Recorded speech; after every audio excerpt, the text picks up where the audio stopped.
Chapter 9. The Cottage in the Bay. We came to the end of the path. The bushes made an arch over our heads so that we had to bend down. I stood straight again, brushing the rain from my head. I saw that the valley was behind us. We were standing in a little narrow bay. There, almost at our feet, was the sea. Maxim looked down at me, smiling at the surprise on my face. "It is a surprise, isn't it?" he said. "No one ever expects it." Maxim picked up a stone and threw it across the beach for Jasper. "Fetch it, good boy," he said. Jasper ran after the stone, barking with excitement. We both went down to the water's edge and threw more stones. The tide was coming up into the bay and the water was beginning to cover the stones. Maxim turned to me, laughing and wiping the hair out of his eyes. I rolled up the long sleeves of the raincoat. It was a happy moment. Then we saw that Jasper had gone. We called and whistled, but he did not come. "Has he gone back to the Happy Valley?" I asked. "He was by that rock a minute ago," said Maxim. We walked up the beach towards the valley again. "Jasper! Jasper!" called Maxim. In the distance, beyond a line of rocks to the right of the beach, I heard a sharp bark. "Do you hear that?" I said. "He's gone over this way." I began to climb up the wet rocks. "Come back," Maxim said sharply. "We don't want to go that way." "I must get him," I said. "He may be hurt." "He's all right," said Maxim. "Leave him. He knows the way home." I began climbing over the rocks towards Jasper. I thought Maxim was being very unkind. I got to the top of the largest rock and looked beyond it. There was another bay. A small stone wall across the bay made it into a small harbour. In the bay was a green and white buoy, but no boat. The woods came right down to the shore. At the edge of the woods was a low stone building, a cottage or a boathouse. There was a man standing on the shore dressed like a fisherman. Jasper was barking at him and running round and round. The man took no notice of the dog. "Jasper!" I shouted. "Jasper, come here!" The dog looked up, but he did not come to me. I looked back, but I could not see Maxim. I climbed down into the bay, and the man looked at me for the first time. There was something strange about him. He had small, stupid-looking eyes. His face was fat and round, and he had thick red lips. "Bad weather, isn't it?" the man said with a stupid smile. "It's not very nice weather," I said. "Come on, Jasper. We must go home now." But Jasper ran away, barking. "Have you got any string?" I asked the man. "I want something to tie the dog. He won't follow me." "I know that dog. It's not yours. It comes from the house." "He's Mr. De Winter's dog," I said kindly. "I must take him back." The man said nothing, but stared at me in the same stupid way. I walked up the shore to the cottage. Perhaps there was some string there. The grass round the little house had grown very long. The windows had pieces of wood over them. I pushed at the door. To my surprise, it opened, and I went inside. The room was furnished, and there were books on the shelves, but everything was covered with thick dust. The air was damp and still. Another door at the end of the room led into a small boathouse. I saw some string on a shelf and an old knife. I cut a piece of string for Jasper and went out of the cottage. There was something frightening about that small, dark room. I was glad to be outside again. The man was still watching me, staring like a child. Jasper was quiet now, and let me tie the string.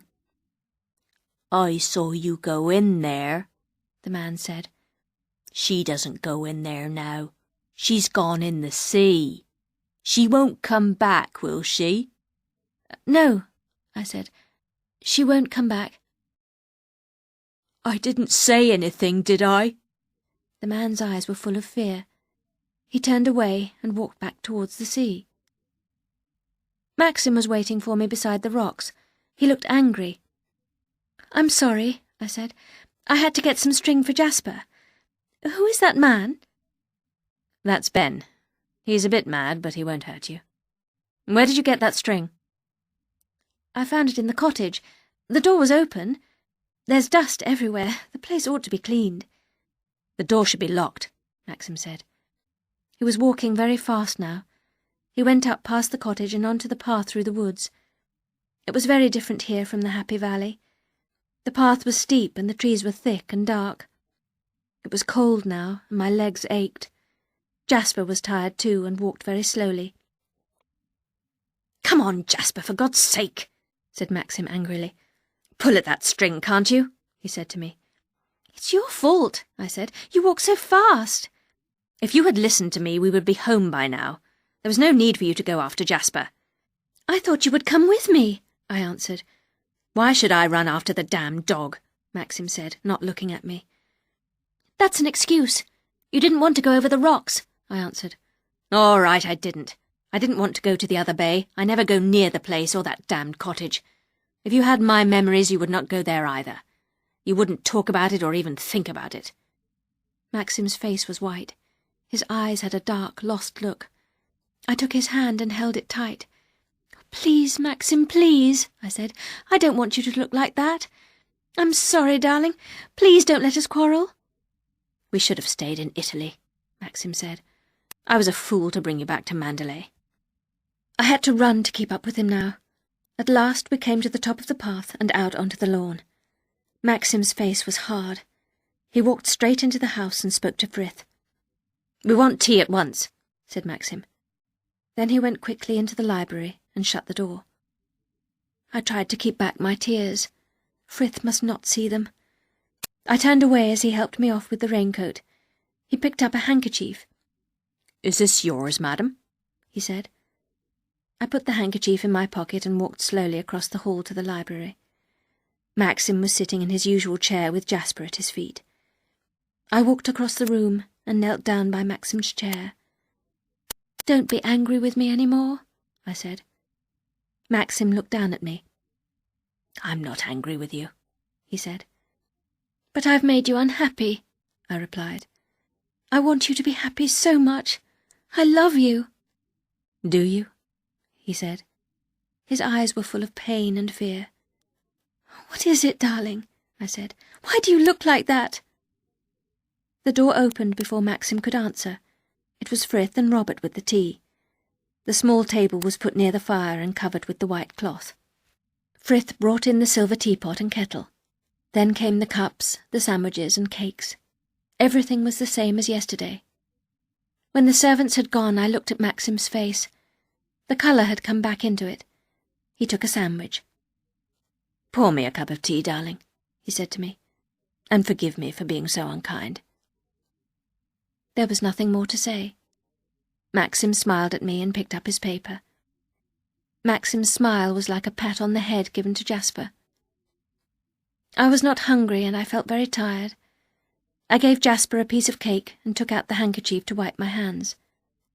The handkerchief was not mine. It must have come from the raincoat pocket. There were some letters in the corner, a tall R and DW. It was Rebecca's. The raincoat, too wide, too long for me, must have been hers too. Rebecca had worn that raincoat. She had left the handkerchief in the pocket. I could smell a scent I knew. I shut my eyes and tried to remember what it was. Suddenly I knew. The scent on the handkerchief was the scent of the flowers in the Happy Valley. Was there nowhere I could escape from Rebecca?